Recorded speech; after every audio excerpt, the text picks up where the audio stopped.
I'm trying to get comfortable. Oh, okay. Let's move this a little.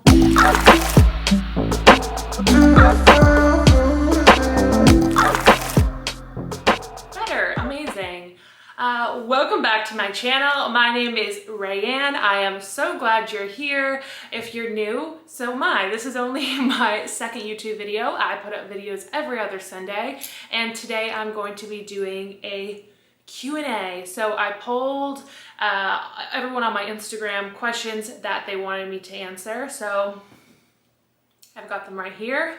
We will just dive right in. I'm gonna basically answer as much as I can.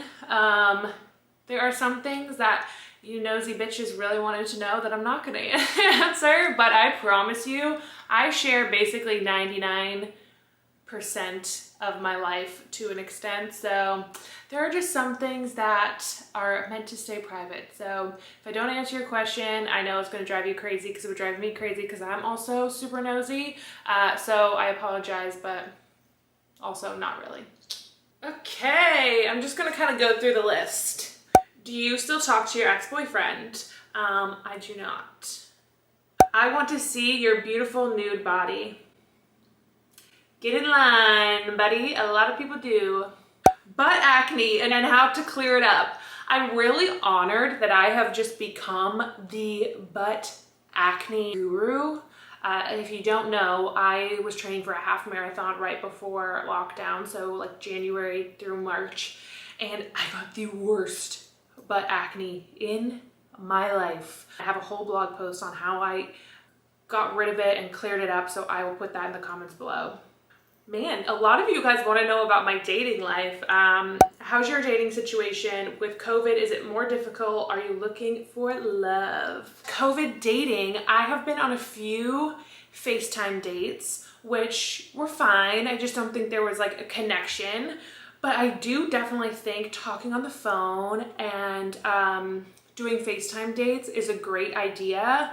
I have started to do in-person dates outside and just like make sure that person has been responsible, but you can do walks, you can do picnics, you can get drinks. Am I looking for love? I think that, I mean, of course, if it finds me, I'm not going to shut it away, but I really do feel like I'm in a very happy place in my life where I'm not like desperate to find someone. I'm fine on my own.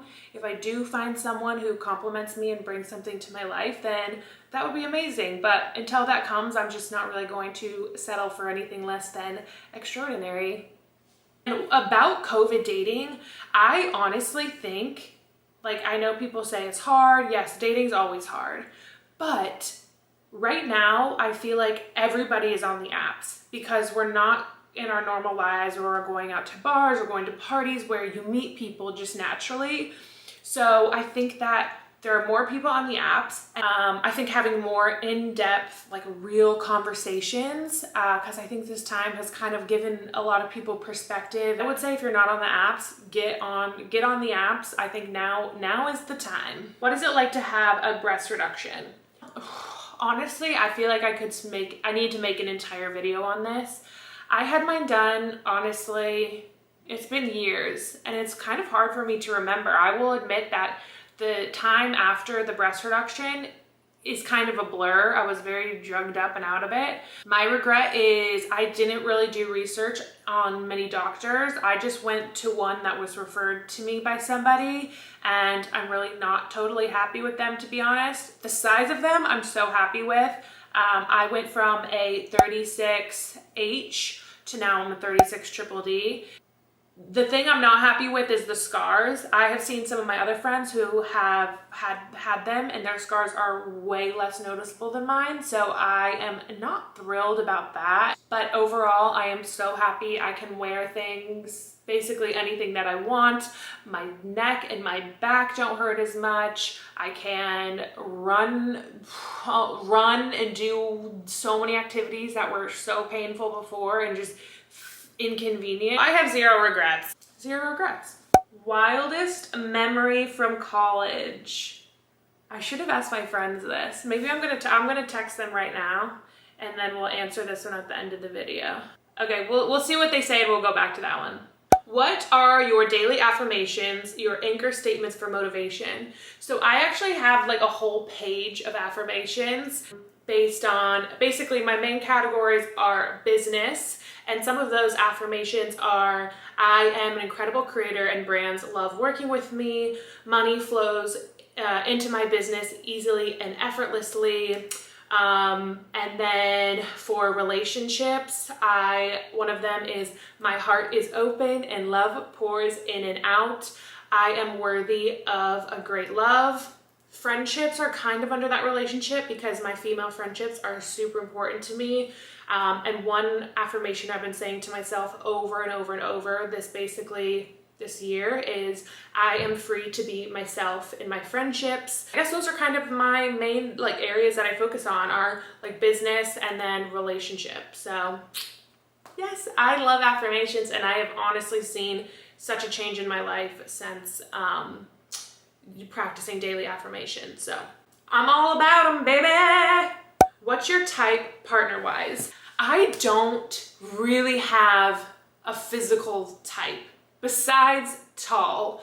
Universally, I find tall men, I mean, if you're tall, that's like, for me, like, but for me, I can't describe it. I love guys who are, this sounds so cliche, but confident in a way that they are just like unapologetically themselves. And I'm usually attracted to guys who are kind of like the life of the party, like the jokester, super big personality. Like like one guy I found super, super attractive, which my friends could not even understand. He seriously had his hair in pigtail braids, like longer than mine. But because that he just owned it and was just so cool about it and was like, I have fucking pigtails and I'm cool, I found that so attractive. Looking at the guys I've dated, they really don't look anything alike besides the fact that they're all taller than me, which goes on to the next question, which is: how do you feel about dating guys shorter than you? I think I'm a hypocrite when it comes to this, and I will just say it. There is still some part of me that wants to be like small and taken care of, and that's because we know that's what we're taught our entire lives as women. So I still look for that. Would I be open to dating a shorter guy? It would be hard. It would be hard for me. It would be hard for me. Celebrity crushes. My first two celebrity crushes were Will Smith, after seeing him in Wild West, that water tank scene. That got my young heart a beating. Indiana Jones was my second one. Oh, wow. My current celebrity crush is Shia LaBeouf. If you haven't seen him on Hot Ones, him eating hot wings was possibly the sexiest thing I have ever seen in my life. There is something about Shia LaBeouf that I find so attractive. My newest addition is David Dobrik, which I seriously had to Google how old he was. But his perfume ad, if you haven't seen this perfume ad, just go watch it and then you will understand. How did your laser hair removal turn out? Oh, okay. I was like in the middle of my treatments when lockdown happened. So I basically was like a little naked mole rat almost. I loved it. I had like no hair. I was doing my armpits, my bikini, and then my lower legs. And then because I went basically 6 months without doing any treatment, it definitely came back. I have had one appointment this past month to get back on track, and I'm already seeing such a big difference. But you need like 6 to 8 treatments solidly in a row. So you have to commit to maintaining it to see a change, but I love it. My leg hair is like barely growing. My armpits, when I was really committed, were like barely there. I didn't get razor burn. Honestly, 10 out of 10 recommend laser hair removal. Do you use dating apps? Please show us your profile because we're nosy. Okay. I was on Hinge for a while and I swear no one liked me there. Like no one was interested in me at all. Like days and weeks would go by and it would be like nada, which was a knock to the old confidence, I'll tell you that. So I switched to Bumble and I have had really, really good luck on Bumble. We can just go through my profile together. This will be fun. So for the first image, we have a, just smiley, carefree photo. I say, hi, I'm a curve model and blogger from Denver living in Los Angeles. My weaknesses include spicy margaritas, karaoke, and breakfast burritos. Notice 2 of those things are food related, food and drink related. They're very important to me. I've got all my 5'11", Leo, whatever, all that stuff. And then I have a photo of me eating hot wings, which shows that, I'm not like other girls. Just kidding. I just really fucking love hot wings. 2 truths and a lie are I convinced my 3rd grade teacher I was an Irish step dancer. I was in the circus for one night. I was almost on the show, So You Think You Can Dance. Actually, you'll probably know. The lie is I was almost on the show, So You Think You Can Dance. I'm a horrible, horrible dancer. And then I've got, just this cute, this one's probably my most boring photo in the blazer. I just thought it was good lighting. And then I've got me in a blue wig with a spicy margarita, and this just kind of captured me in my happiest state. So I felt like I needed to put that one there. Why I make a great +1, I'll tear up the dance floor and I can talk to anyone, which is true. I'm a horrible dancer, but you better believe I will be out there dripping sweat, having the time of my life. And then I have a photo of me rappelling down a cliff from this summer in Zion, which I think it shows that I'm adventurous, I'm daring, I'm a little bit outdoorsy, I'm brave. I feel like this photo says a lot. And then at the very end, we have the thirst trap. I'm looking pretty sexy in this, red gingham bikini, but I wanted them to work for it. This guy has to scroll through my profile to see the thirst trap. So I'm pretty proud of my profile. Let me know in the comments if you think I could make some changes or improvements. I will say I need to update my photos because I've cut my hair since, so I need to update my photos. What has been the hardest thing you have dealt with in your life? My ex-boyfriend was crossing the street and was hit by a car. So he was a pedestrian and he was hit by a car and suffered a traumatic brain injury. Was in the ICU for weeks. Honestly, I don't really remember a lot of that time. It was very, very blurry. Looking back, it's I didn't even experience it. Yeah, that was truly horrible. He had brain surgery, and basically the surgeon told us that he might not ever be the same. He might have to relearn how to tie his shoes. Luckily, he is one of the strongest people I've ever met in my life, physically and emotionally. He is so strong and basically came out of it with no lasting side effects, which is a miracle. But that was the hardest thing I've ever been through, seeing the person that you love the most in the world in that state was horrendous, and I hope that no one has to go through that. Okay, other questions. What is your biggest insecurity? Probably my droopy eyelids. I have ptosis, which naturally makes your eyelids droopier. And then I also have this very weird condition that I never remember the name of, but I'm gonna Google it right now. I'm gonna have to look it up and I'll put it in here, but it basically, one of your eyelids, or sometimes both, mine's just one, when you move your jaw in certain ways, it involuntarily opens further than the other one, and I have to really focus and try and keep them together. So I'm very, very self-conscious about that. Also, probably my stomach is my other part of me that I am still self-conscious about. Okay, pause. My friends texted me back on the craziest thing I did in college, and these are their responses. I'm very sorry, Mom and Dad. I'm very sorry. Oh my god. When you vomited all over the countertop at Hen House, which was like a party house, and then promptly left. Oh my OMG, when you vomited in your only drawer. So I lived at the sorority house and my only drawer was like under my bed. We had these like old beds and I had way too much to drink one night. So I opened my drawer, took all my clothes out, vomited in the drawer, and then shut it again. And everyone in the sorority house absolutely hated me because it stunk so bad. Oh, should I say this one?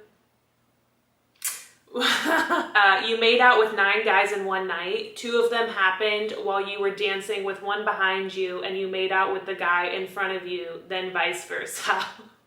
That, do not be like me. That is just mean. You mentioned a British/Irish ex-boyfriend. What was that relationship like? We met when we were 18, freshmen in college, and we dated from, we were 18 years old to 25. Oh my, I'm like, he's a very private person, so I don't want to share too much, but I think he is absolutely incredible, but I think a lot, you change a lot and from the time you're 18 years old, and it was, we had a great relationship, but it came to an end. I think that's just kind of how life goes sometimes. What do you do regularly as a single woman in her 20s to affirm your worthiness? This is a deep, deep question. I have read and listened to a lot of books that have helped me understand myself. I also have started going to therapy. I was seeing my therapist once a week, but she's expensive, so I see her every other week now. And that has helped me tremendously. Journaling, writing down, practicing gratitude, also doing things on your own, like as scary as they are, do things on your own. I feel like you just build up that confidence within yourself. What a deep question. How did I decide to be an influencer? Like I said, I worked at Better Homes and Gardens magazine and got to work with a lot of the bloggers. They were more like home and food bloggers, but I was just fascinated by what they did. All the interests that I had were fashion, design, writing, and I mean, I thought that it was like, oh, I would work, at a magazine or do graphic design or something. But this job literally captures all of the things I love to do: styling, fashion, being on camera, writing. It captures everything I want to do. So I think it just was like a perfect fit for me and everything that I love. And I also it drove me insane that there were no fashion bloggers that I liked who, were above a size like 0 or 2. And I wanted to see fashion inspiration, and what looks good on a size 2 might not necessarily look good on me. Like, it will look completely different. So I was like annoyed that I couldn't find anyone to follow. So then, you know what? I was like, I'm gonna do it. And I've been doing it for over 5 years now. What are your dating experiences like in LA? I've had all really good experiences dating in LA. I have 0 horror stories or anything like that. I've had all met like really nice guys. Usually how dating works for me is I'll go on one date and I'm like absolutely repulsed and never want anything to do with them again and don't want to see them again. But recently, I feel like I've been more open-minded and I haven't been repulsed and I've been interested. So I'm glad that I'm not broken. I don't know if it's just me, but I'm attracted to men, but then when they start talking to me or interested in me, I want nothing to do with them. Have you ever asked someone on a date? Well, I know, like in high school, I was never asked to a dance. I was never asked out. I asked this kid to prom. With my ex-boyfriend, I made the first move. This is a good story. One time we were down in like a beach town in Southern California, and I was with a group of friends from college, and my friend was too drunk. They wouldn't let us into the bar, and I was talking to the bouncer. I was like, "Oh, can we talk to the owner, please? Like, we really want to come in." He's like, "Okay." Goes to get him. This guy walks out, and I'm like, "You are the sexiest man I've ever seen." And he just like laughed, and I was like, "Do you think I'm attractive?" And he was like, "Yeah." And I was like, "Okay, great. Here's my number. I think you should ask me on a date." I also, if I'm like messaging a guy on the apps, just be like, "I think we should go out." If it's taking them too long to ask, which I don't know if it's really working for me because I'm still single. But I'm also impatient. So if I want to go out with someone, I just ask. Okay, I feel like I've officially been talking for like 2 hours now. So I'm going to wrap this up. I hope that this helped you get to know me a little bit better, and I so appreciate you for watching and hanging out with me, and I will see you in a couple weeks for my next video. In the meantime, follow me on Instagram. That's where I am most of the time. That's where the party's at, so follow me there, and I think that's all I got. All right. Bye.